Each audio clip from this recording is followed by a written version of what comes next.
Masusubukan natin si Giorno 160cc. Grabe no, Anli piga. Hindi na subukan, wow. Nagpa-wheelie.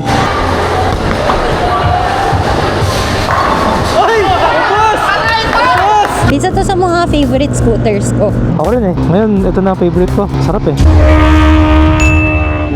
So yan, nasa biyahe na tayo ngayon and on the way tayo sa Pasig para sa Sec Moto Supply Christmas Party. And kasama natin si Mrs. Katingin. First time niya sumakay sa Giorno na ito naka-violet na at saka naka-silent pipe na. So tanongin natin siya kung ano man sabi niya sa mga changes ngayon ni Honda Giorno natin. First time ko nakasakay sa nakakargado ng Giorno. Grabe, sobrang lakas. Alam mo dati, nakasakay ako sa mga scooters, lalo na dito sa Giorno nung nag-first ride tayo. Kaya kong mag-cellphone. Ngayon, sobrang lakas ng arangkada, hindi ko kayang mag-cellphone. Grabe, daig pa ata to ng big bike kasi ang big bike, minsan kaya ko pa mag-cellphone. Ngayon talaga nahirapan talaga ako kasi ang lakas ng arangkada eh. Talagang kulang ang kapit ng legs ko. Feeling ko anytime tatarasik ako sa lakas ng arangkada, grabe. Pero na-realize ko, ganda rin pala ng scooter gaming. Kumbaga, nagigets ko kung bakit yung mga scooter binibuild nila ng kinakarga nila ng engine upgrade. Kasi kung iisipin mo, mag-ADV 350 kami ngayon, ang hirap sumingit-singit dahil nga traffic.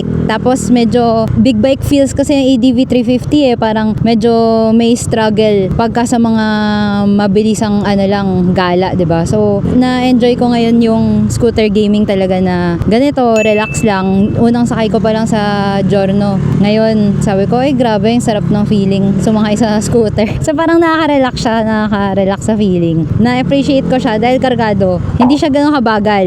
May may speed siya. Na-appreciate ko yung mga tao na nagkaharga ng mga scooter. Hindi lang pala sa yabang yun, kumbaga may purpose rin pala kasi syempre kung magdala ka ng ADV or X-Max, mas malaki sila. Ang hirap eh, tulad dito, so lahat pula eh. So paano kasi singit-singit dito, di ba? Na-appreciate ko yung pagkarga ng motor. Kumbaga, meron din palang essence yun, hindi lang puro yabang. Ikaw, ano masasabi mo? Na-miss ko tong Giorno. Madalas kasi tayo naka big bike kaya minsan ko lang din siya magamit. Simula na build to, ilang araw ko talaga hindi nagamit to. Siguro inabot ng 1 linggo. Dahil nga inabutan ng bagyo, holiday. Ngayon, masaya na ako kasi magagamit ko na siya madalas ngayon, pang daily, pang service natin. Nakakatuwa yung Giorno kasi nakaka-relax pa rin siya. Relax feels talaga. Alam mo yun, yung classic feels lang. Swabe lang ang takbo. Tsaka ang ganda talaga ng suspension nito. In-upgrade mo ba yung suspension nito o stock? Oo naman, naka Pro Fender X-Series fully adjustable suspension. Naalala ko nung binili pa lang natin to ng brand new, all stock siya. Okay na ako sa niya eh, sa suspension niya eh, sa play niya, wala na akong masabi. Pero ngayon mas swabe pa siya. Kumbaga sa lubak wala ka na talagang masasabi, parang dinadaanan na lang, sarap ng play. Sarado. Tsaka yung ilaw niya, ang ganda. Uy! Violet. Projector headlight na may cut-off. Ang lakas. Ang lakas ng ilaw oh. Tsaka yung pipe na ngayon, hindi masyado maingay, no? Dalawang palit tayo ng pipe eh. Oh, tingnan mo pulang-pula. Sobrang pula. Good decision actually mga katingin, inisip namin na gamitin ng ZH2. Kaso sabi namin, mukhang hindi kakayanin, today is holiday, pero bukas may pasok na. So feeling namin talaga struggle is real pagka nag-ZH2 kami ngayon. Kaya talaga minsan kailangan mo rin talaga ng big bike and scooter. Grabe, hindi ko talaga kaya mag-cellphone dito. Sobrang lakas ng hatak, grabe. Lakas ba? Sakto lang naman. Hindi mo na ako makataw masyado. So may pagas tayo maya. Tsaka ang ganda kay Giorno, no? Smooth. Walang vibration. Oo, smooth talaga, walang vibration. Sa paa mo, wala ka naramdaman vibration sa foot peg. Wala. Very minimal. Ang downside lang sa kanya yung foot peg na gumagalaw, no? Umuga. Oo, yun pala yung bothering for me, yung passenger foot peg niya. Hindi siya stable, unlike sa mga ibang scooter, hindi siya gumagalaw. Ito kasi, hindi naman siya nagko-close, pero nag-uable siya pagka tinatapakan. Yun yung isa sa mga issue na nakita ko kay Giorno, no? Yung maalog na foot peg. Actually, isang issue lang ang alam ko eh. Tingnan natin, hanapin natin siya ng issue sa ride na to. Kung ano pa yung mga hanap natin sa kanyang issue. Issue? Siguro yung yung taas niya. Pwede, mataas yung seat height. Nagpalit kami ng flat seat eh. Pag mga shorter riders, nahihirapan sa kanya kasi actually dapat ang Giorno for beginners and lady riders, kaya lang na-intimidate sila kasi malapad siya, tapos mataas yung seat height kasi may compartment siya, malaki compartment niya kasi, kaya tumaas yung seat height. Pero nagulat ako dito sa flat seat na nilagay natin kasi pagka hinawakan mo para siyang cardboard, di ba? Hindi ganun kalaki Oo. yung foam na nailagay or kapal yung foam na nilagay. Pero pag inupuan mo siya, hindi naman siya masakit sa puwet. Maganda pa rin yung foam niya. May foam pa rin siya. Kahit paano, no? Oo, hindi naman siya masakit sa puwet. So, ang ganda. Tapos sabi ko nga, it feels like home. Pagka Giorno ang gamit mo. Nakaka-relax lang. Pwede siyang pang chill ride. Hindi naman porkit kargado kailangan lagi mong haharawin. Pag kailangan lang, pag mga open road, tulad nito, puro pula lahat ng nakikita ko sa aking harapan. Per months na kasi. Pasko na yung mga sa harapan. Uwian na kasi, mga bakasyon. Meron tayong option kung mag-shortcut na ba tayo or stay tayo sa EDSA. Pero moving naman eh, marami lang talagang kotse. And syempre shoutout sa naisip ko, maglagay ng isa 360 mount dito sa handlebar. Shoutout kay Torky, nakita ko lang sa kanya ito, ginawa niya ito. Sabi ko, ang galing ah. Naka-bar and mirror siya pero naka-isa 360 siya na nilagay. Sa Aerox niya nakita ko sa handlebar pala. Nagyahin ko ngayon. Tinry ko kanina, pwede. At least for the first time, makagamit tayo ng Insta360 sa Giorno. Meron pa nangangalap pala ako nabiling takip dito CNC sa butas. Kaya lang di ko pa nalalagay. Nakalimutan ko ilagay. Habol natin siguro pag ginawa natin to ng walk around. So sa tingin ko malapit na tayo sa final form ni Giorno. Patapos na yung build natin dito. Parang wala na ako maisip sa kanya ilagay. Diba? Kami naisip ko pa ilalagay dito. Wala na, Adidas na lang siguro. Diba? Sa wakas, sa laki ng ginagastos natin. Wala na tayong maisip. Dapat lang no, ang dami mo nang ginastos dito. Diyos ko naman, lagi ka na lang nasa, online. Lagi sila sa pagawa. Grabe, sobrang traffic. Dito na tayo sa ibabaw. Masikip dun sa underpass eh. Pero lumog bigla. Siyempre, shoutout kay RS1 Moto District sa napakalipit na bi-LED projector. Ang liwanag yun. Wow, to the world! Kung i-compare ko siya sa mga ibang scooter na nasakyan ko, isa to sa mga favorite scooters ko. Ako rin eh, press tayo. Kasi ako, ang habol ko talaga dito yung looks niya. Kasi hindi natin afford ang Vespa. Mas mura kasi ito eh. Actually, dati, nung nag-aaral ako magmotor, ang Vespa gusto kong bilhin. Vespa orange pa nga yun eh, yung tumingin kami ni Kenji. Nabigatan ako sa kanya eh, di ba? Parang hindi lang siya sa mas mura, dahil mas mura yung Giorno. Kumbaga, kung ako lady rider ako, mas gusto ko ng mas magaan. Nahirapan ako sa Vespa, medyo mabigat siya. Tsaka mas mataas ang Vespa compared sa Giorno, di ba? Parang hindi nagkakalayo na eh. Pero sa bigat kasi, medyo malaki ang kabigatan ng Vespa eh. Oo, mas magaan talaga to kasi Vespa, metal yung kaha niya, kaya siguro mabigat. Kaya mas confident kang sakyan yung Giorno. Tsaka alam naman natin ang reliability ng isang Honda. Hindi naman sa binabash natin ng Vespa. Siyempre napakaganda talaga ng Vespa. Kaya ka siya ginagaya ng ibang manufacturers, naglabas na rin ng mga mukhang Vespa look na scooter, di ba?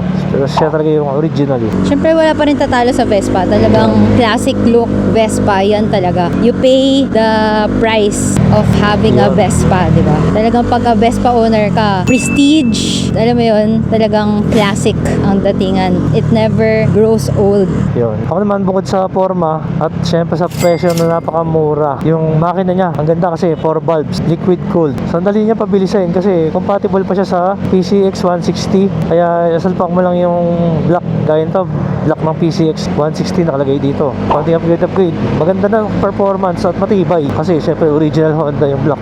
Kaya matagal na natin gamit to. So far, okay naman. Wala Uy, tayong naging gago to. problema. Galing yung kamote, Grabe, nang gigit-git ah. Sobrang grabe. Feeling niya siya lang ang rider sa kalsada eh, no? Yaman na siya. So, sa mga kalsada, kailangan talaga chill driving tayo, mahinahon lang. Kasi dami nating nababalitaan na news, di ba? Na mainitin ang ulo, onting kembot lang, onting nabilisan lang, nasilawan lang, nagkakaroon na ng physical attacks. Kaya kailangan relax lang tayo. Chill lang. Tsaka lagi natin iisipin ang pamilya natin na naghihintay sa bahay. Kailangan lagi lang safety first. Tsaka grabe na rin ngayon, talagang isipin mo rin talaga ang lisensya mo dahil ma-involve ka lang sa mga simple video viral pwede ka nang ma-revoke. Talagang hindi lang yung emotion mo ang dapat mong i-control talaga. Kailangan isipin mo yung for future mo. Kasi syempre, lalo na sa mga riders, malaking kawalan na mawalan ka ng one day nga lang, nawala kang lisensya. Ang hirap na, di ba? Syempre, hindi ka makapag-travel. Yung pag-commute, sobrang struggle. Oo, necessity na ngayon ng pagkakaroon ng motor or ng kotse na talaga para pang sarili na na biyahe. Kasi ang hirap rin mag-commute Kailangan isipin mo yung future. Huwag yung pansamantalang emotion. So kaya mga katingin, ano masasabi nyo sa ating bagong exhaust? Tahimik na. Ang ganda! Tsaka sa ating bi-LED projector, pina-adjust na natin to. Kaya tingnan nyo naman, hanggang bumper na lang ng kotse nasa harapan natin. Kasama natin ngayon ng Team Sec, bukod sa mga kasama natin na kitatrabaho sa Sec Moto Supply. Ang galing yung aux light hanggang doon lang din siya sa cut-off, hindi siya lumalagpas Sa ibabaw tayo tama ba? Dramatic entrance na naman tayo. Bakit? Ay late dami mga ano rito kahit gabi na, overtime may mga enforcer Ganda ng suspension Fairness, ito yung mall na hindi masyado madaming tao. SM. Tingnan mo, wala masyadong tao. Ganda pala dito SM ba to? Estancia to Oh, SM SM Mega Mall nandun. May SM department store dito sa Estancia. Ganda may park pala dito. Kaya nga, ganda dali natin yung mga anak natin dito. Tuntua sila for sure. Sarap mag-breakfast ride siguro dito. Ang daming makainan Pero mas masaganda sa gabi, no? Sana lang gumawa sila ng ng motorcycle parking. Ito night, Unimart. Hindi siya ganun kadaming tao. Compare mo sa mga SM North, di ba? Uy, mag-right tayo. Oo. Right? Yes, Ha? dito. Dito. Yes. Uy. Ay! Uy, my gosh. Right. Uy. May gale. Ang sarap ang luwag Grabe Ang luwag nung Show Boulevard Yan, left na left. Balit lang, wala pa. May kakarera Luwag Time check. Uy, isang oras tayo late Lapit natin. Haba na stoplight dito. Mga 2 minutes. Ano kasi intersection meron pa rin.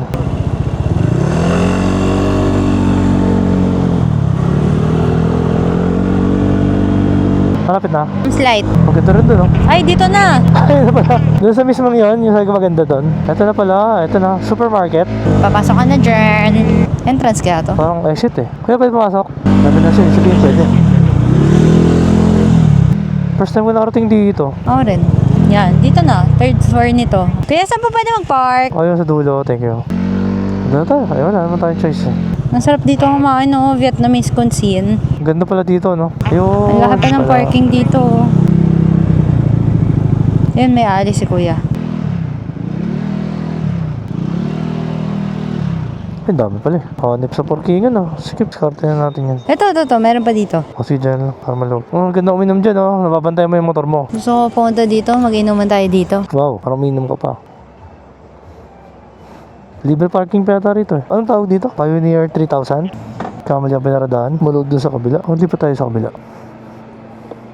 Ayan. Ayan, binubuhat-buhat ko lang yung Giorno Pinakamasikip sa lahat to.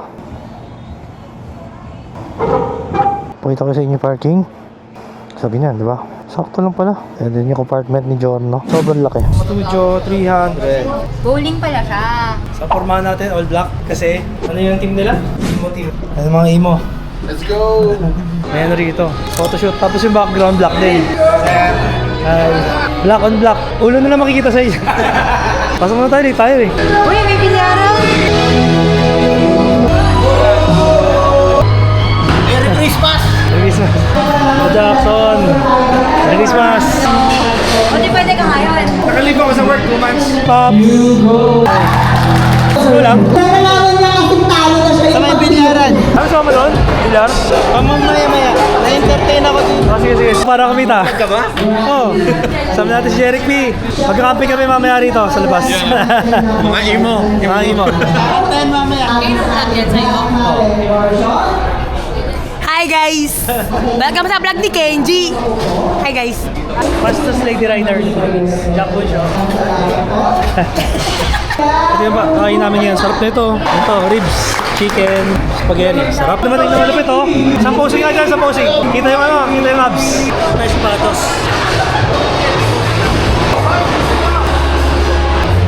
Na kasi naka-bowling shoes. Pag maglalaro ng bowling. Ano? Okay. Lupit.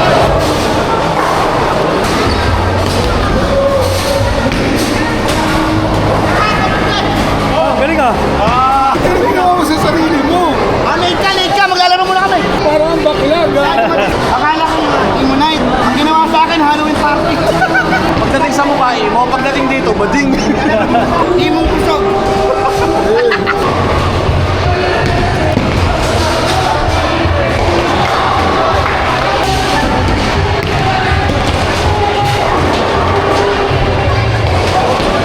Achamba. 9, 7, 8. Kakain na pinakamataas. Pinakamataas yan. Yan.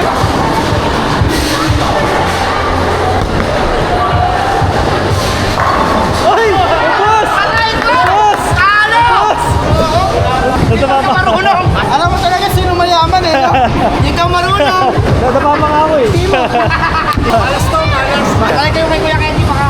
Kaya. Todo mo na. Todo.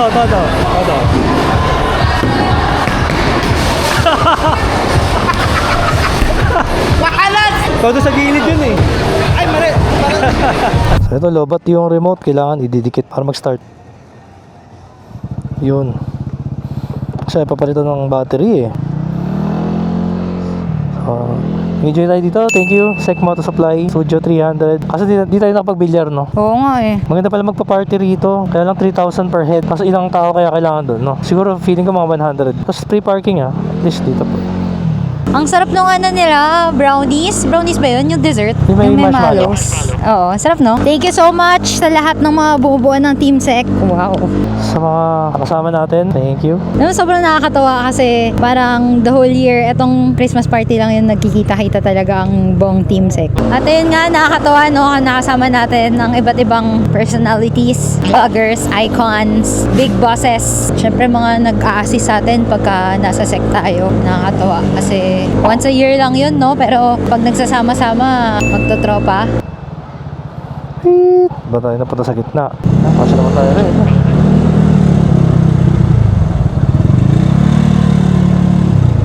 Toot, toot, toot. Ano yung tutut? Ikaw ba yun? Ako yan.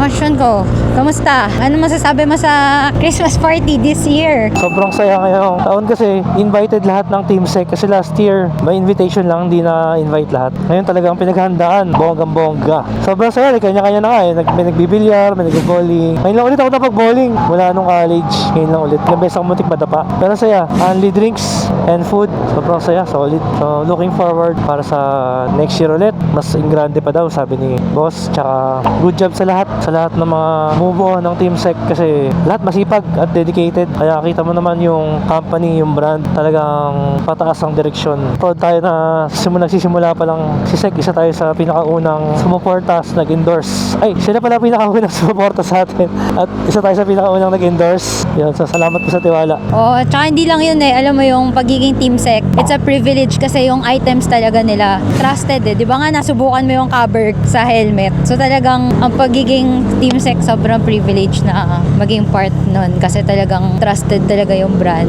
Oo, dati, di ba, ka-level lang nila yung mga nasa lower brands. Ngayon, paangat na ng paangat. Yung mga dating hindi pinapansin ng brand, ngayon, gusto na rin nilang gumamit. Yung brand, it speaks for itself. Kasi talagang matatrust mo talaga siya. Actually, hindi mo na kailangan i-promote eh dahil alam mong trusted talaga yung quality ng Sec. Tsaka nakakatawa kasi, ayun, dami nating nakasama. Sila Papang, tagal na nating hindi nakakikita si Papang. Jack Boncho, fastest lady rider. Isa yun sa pinaka-solid at napakabait. Siyempre, si Boss Deki. Tapos nagulat ako, sabi ni Deki, pinapanood niya raw yung mga uploads natin. So maraming salamat. Yun talaga, supportahan lang. Natuwa naman ako doon kasi yung effort naman natin na makapaggawa ng mga contents. At paano, pinag-iisipan din natin, tsaka nag-effort din talaga tayo. Hindi rin biro talaga ang maggumawa ng contents na yung may laman, tsaka may matututunan. So sana yung niluluto niya ni Boss Deki, sana matuloy. Abangan natin. Papatulong ako sa kanya sa build ng ating sniper. Kasi wala tayong alam sa sniper eh. Tsaka yung mga shop sa Metro Manila, limited lang. Kasi isang shop kasi na pinagpagawan ko, nag-inquire ako, hindi na ako nare-replyan. So, kailangan nating mag-move on at tumanap ng shop na papansinin tayo. Partida, yung mga mini-message naman natin na hindi naman tayo humingi ng sponsorship. Ayun yun. Magbabayad naman ako eh. Kaya lang, hindi ko pinapansin. So, ito masasubukan natin yung si Giorno 160cc with back ride. Kung ano ang experience ng back ride sa Giorno 160.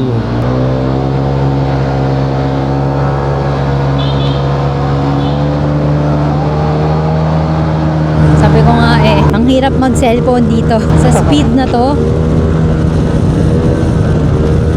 Grabe no? Anli piga. Hanggat may pinipiga ka, may hatak siya. Ganda ng hatak nito. Smooth na smooth eh, no? Ganda rin ang ilaw niya, no? Ganda ng pag-upgrade ng Lakas. ilaw. Wala pa yung ano dyan, aux light. Headlight pa lang yun. Hindi na kailangan eh. Tsaka yung tunog, di na masakit sa tenga, no? Yung dati, di ba, parang ano? Yes. Ganda na tunog niya. Dati malutong eh. It's music to the ears now. Disente na, no? May tunog siya na disente lang. Kasi minsan nakakasawa na, ay! Nakakatakot naman to. Nakakatakot lang wala dito, maraming truck, no? Kasi Oo. Pero kasi maganda yung kalsada rito kumpara mo sa EDSA. Tsaka ang daming sasakyan sa EDSA. Dahan-dahan lang kasi dami nating kasabayang truck eh. Hindi pwede masyado mabagal, kailangan pasabay ka lang. Go with the flow. Lupit ng headlight natin, napakasolid ng BioLED projector headlight. Kitang-kita lahat. Kaya pag naka-low ka talaga, hanggang bumper lang siya. Ano favorite scooter mo? Ngayon, ito na favorite ko. Sarap eh. Sarap ng ride, no? Pangalawa yung Dragster. Kahit sa best pa natin nagagamit, no? Sila nabili natin. Yung dragster gusto ko lang lagyan mo ng lagyan mo ng all-ins. Eh, darating na tayo dyan. Sana. Tatratin natin yung mga contents this week. Pero ang pinaka-favorite ko ang scooter din is ito. Dati ADV 160 pero ngayon ito na. O, diba? Ang layo ng ride eh, no? Or dahil siguro nagpalit kasi tayo ng suspension. Siguro kung ADV 160, in-upgrade mo ng Pro Fender Fender. suspension. Siguro sarap din. Minsan nga, sana makatry tayo ng ADV na naka-upgrade yung suspension. Hoy. Hoy. Ganda ng handling eh. Huwag namang gewang ng gewang. Hindi, may mga lubak. Sayang ng ride namin eh. Hindi ganito yung pipe na gamit ko, kaya hirap yung hatak eh.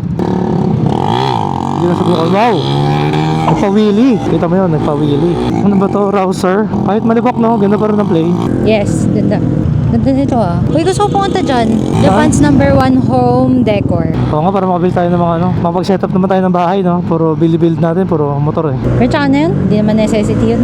Uy, dahan-dahan lang naman. Keep distance. Nakatakot tong na to eh. Truck eh.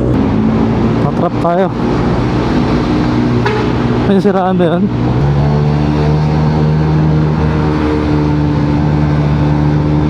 Parang big bike kumatak, no? Grabe, nahirapan na akong maghawak sa'yo. Hindi, maganda rito, magkalapit naman tayo, di ba? Parang di ako nare-relax. Nakaka-excite yung Italjet Dragster kasi pag napalitan natin ng all-ins yun. Mas malakas yun dito kasi 205cc yun eh. Yung cylinder kit niya. Ito 157 lang to. Di ba pwedeng relaxation muna tayo? Relax na. Relax lang kaya to. Hindi kaya relax to. Kaya nare-relax. Hindi. Nare-relax nga ako eh. Papitik-pitik lang kaya ako. Hindi ko pa nga tinatodo. Yung piga. Nangyari. Nakabahan ako. What happened? Kami ginagawa. Kaya pala may traffic. Diba, maganda yung may karga. Para lang may pang overtake ka. Hindi naman sabi pag nagkarga ka, kailangan kararayam na lahat ng tao sa kalsada. Sakto pa overtake lang. Para for example, sobrang crowded, maraming truck. Pag ganun-ganun yung mga ibang sasakyan. Unahan mo lang yung mga nagkakagulo. Safe ka na. Kaysa sila magkasagian.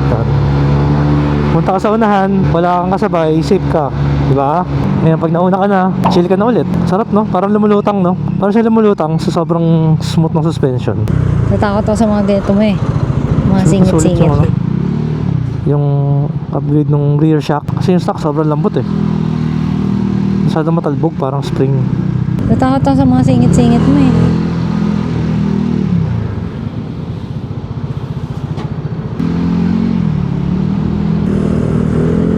Angas nun ah. May panglagay. Sa sek yan?